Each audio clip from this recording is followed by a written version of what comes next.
Bonjour à tous et bienvenue dans cette nouvelle vidéo sur comment est-ce qu'on va réussir à tirer le meilleur de TradingView. Donc, on va vous apprendre quelques petits tips pour pouvoir utiliser TradingView correctement et en tirer le maximum. Donc cette fois-ci, pour cette vidéo, on va s'attarder un peu plus sur les watchlists, donc les listes de suivi, pardon, où vous pouvez mettre toutes les altcoins, les actions, forex, etc. pour toujours avoir ça sous la main et pas toujours devoir rechercher sur TradingView pour retomber dessus. Donc, tout d'abord, peut-être que votre TradingView ressemble à ça, sans le panneau ici sur le côté à droite. Si vous ne l'avez pas, il suffit de cliquer sur le bouton en haut à droite où il est indiqué Watchlist and Details. Donc vous cliquez dessus et vous avez une petite fenêtre qui s'ouvre. Avec normalement, je pense que vous allez tomber sur la red list avec plusieurs coins dedans. Si pas, vous êtes sur autre chose, mais c'est pas trop grave. Donc pour créer la première watchlist que vous allez créer vous-même, comment on va faire? Vous allez sur le nom ici en haut, vous cliquez dessus, et vous avez créé une nouvelle liste. Vous cliquez dessus, et ici on vous demande de donner un nom à cette liste. Ici, pour cette vidéo, on va donner par exemple le nom de YouTube, et vous cliquez sur sauvegarder. Voilà. Votre première liste a été créée. Maintenant, dans cette liste, il va falloir ajouter des choses et on va voir comment est-ce qu'on peut ajouter, comment est-ce qu'on peut manager, mettre des sections, etc. dans notre watchlist. Donc ici, première chose à faire, on va par exemple ajouter Bitcoin dans notre liste de suivi parce qu'on aimerait bien avoir le Bitcoin sous les yeux tout le temps. Donc on va chercher sur TradingView Bitcoin, donc BTC contre USD. On choisit le marché qu'on veut observer. Moi, j'aime bien d'avoir l'index qui est ici. Voilà, donc on tombe sur le graphique du Bitcoin. Comment est-ce qu'on va l'ajouter dans sa watchlist? C'est simple. On fait un clic droit. Et ici, on a ajouté BTC USD à la watchlist. Ici, vous avez toutes vos watchlists qui sont indiquées. Et le premier, c'est la watchlist qui est ouverte là. Donc, vous cliquez sur YouTube. Voilà, maintenant on voit que BTC USD est indiqué ici, il est dans notre watchlist. Même si on va sur autre chose, par exemple AVAX USD, eh bien, si on veut retourner sur Bitcoin en un clic, il suffit de cliquer dessus et voilà, on retombe dessus. Donc ça, c'est tout simple. Un deuxième moyen d'ajouter quelque chose dans sa watchlist, c'est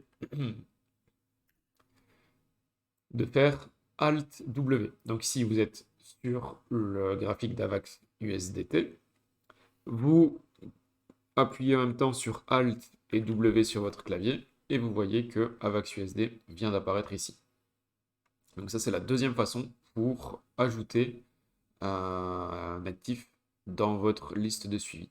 Maintenant, il existe une troisième manière, c'est le petit plus ici, Add Symbol. Donc vous cliquez dessus et là, vous pouvez tout simplement rechercher ce que vous voulez ajouter dans votre liste de suivi. Par exemple, si vous voulez toujours avoir un œil sur le SP500, vous tapez simplement SP500 ou moi j'utilise US500. C'est la même chose. Enter. Et voilà. Il est dans votre watchlist aussi. Si vous voulez aller sur US500, vous cliquez dessus et vous voyez ici le graphique du SP500. Vous pouvez également faire défiler le contenu de votre watchlist simplement avec les flèches de votre clavier. Donc, par exemple, vous êtes sur BTC USD et vous voulez faire passer au suivant, tout simplement. Vous cliquez sur la flèche du bas. Et voilà, vous passez sur AVAX. Vous voulez passer au suivant, encore une fois, flèche du bas. Et ça fonctionne vers le haut ou vers le bas. Donc ça, c'est tout simple. Maintenant, on peut encore en rajouter un, par exemple ETH BTC. Et voilà, il est ajouté également. Maintenant, on a notre watchlist. On peut faire des sections dans cette watchlist. Parce que là, on a du Bitcoin, on a des altcoins, on a des indices boursiers. C'est un peu mélangé. Et donc, on va essayer de classer tout ça plus facilement. Donc, vous revenez dans votre watchlist, vous cliquez dessus, sur un des actifs dedans. Vous faites un clic droit. Et là, vous allez cliquer sur Add Section. Et ici, vous voyez que vous avez un petit bouton qui est apparu, Section numéro 1. Vous double-cliquez dessus. Et là, vous avez la possibilité de changer le nom de cette section. Par exemple, on va faire une section rien que pour Bitcoin. Donc, on peut taper Bitcoin. Ici, pareil, on clique sur Enter. Et voilà, vous avez une première section qui s'appelle Bitcoin. Mais dans cette section, vous avez tous les altcoins et l'indice boursier. Donc, on va rajouter une section pour indice, par exemple. Toujours le même processus, ajouter une section, on double-clique et on met indice. Maintenant, on se retrouve avec de la VAX qui est dans la catégorie Bitcoin et de l'Ether qui est dans la catégorie indice. Comment est-ce qu'on va faire? Eh bien, on peut simplement modifier l'ordre du contenu de la liste suivie juste en cliquant dessus et en le déplaçant. Donc, par exemple, ici, j'ai sélectionné Ethereum BTC. Je peux le remonter pour qu'il termine dans Bitcoin. Et donc, maintenant, dans notre section indice, on a bien plus que le SP500. Maintenant, on a quand même des altcoins qui sont dans Bitcoin. Donc, qu'est-ce qu'on va faire? On va créer une section altcoin. Donc, on double-clique ici et on peut taper altcoin. Maintenant, on a de la VAX dans la catégorie Bitcoin. Il suffit de le sélectionner et on le fait glisser dans la catégorie altcoins. Donc voilà, vous avez maintenant créé une première watchlist dans laquelle vous avez mis plusieurs éléments. On a mis des indices, on a mis du Bitcoin, on a mis des altcoins. Et dans cette watchlist, on a pu classer selon ce qu'étaient les actifs qui étaient dedans. Donc par exemple, ici, on a créé la section Bitcoin, la section altcoin et la section indice. Ça, c'est déjà une bonne chose pour garder tous vos actifs à l'œil. Par exemple, créer une watchlist avec tout ce que vous avez acheté. Maintenant, vous avez votre watchlist ici qui s'appelle YouTube et imaginons que vous souhaitez la partager avec un de vos amis. Eh bien, c'est possible. Vous cliquez sur les trois petits points ici, Settings, et vous allez cliquer sur Export List. Vous cliquez dessus et ça va vous télécharger, ici, enregistrer, ça vous télécharge un fichier .txt que vous n'avez plus qu'à partager à vos amis et il y a moyen d'importer sur TradingView les watchlists. Comment est-ce qu'on va importer? Eh bien, c'est quasiment pareil. On reclique sur Settings. On va cliquer sur Importer la liste.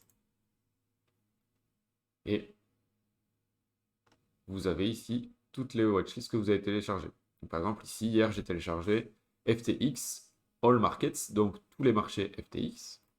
Ouvrir.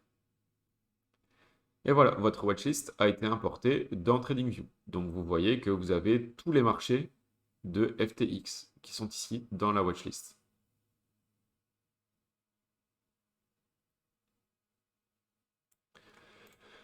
Un autre petit conseil au niveau des watchlists, c'est le site sandwich.finance. Je vous en ai peut-être déjà parlé.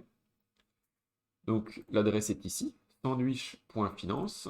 C'est un site qui va regrouper la majorité des exchanges et faire des watchlists que vous n'avez plus qu'à importer sur TradingView.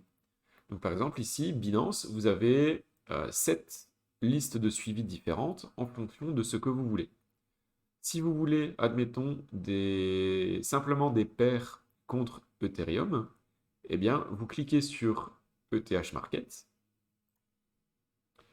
Ça télécharge une watchlist ici, Binance Ethereum Market. Vous retournez sur TradingView. On clique sur les trois petits points.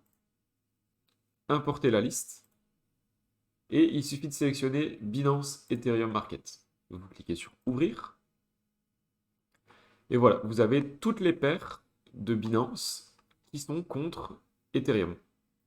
Donc c'est tout simple, vous pouvez partager toutes les watchlists que vous voulez, vous pouvez importer les watchlists comme vous le désirez aussi. Maintenant ça c'est peut-être possible seulement avec un abonnement premium. Mais comme on l'a indiqué, il y avait des belles promos pour le Black Friday. Donc il y avait moyen de faire des bonnes affaires.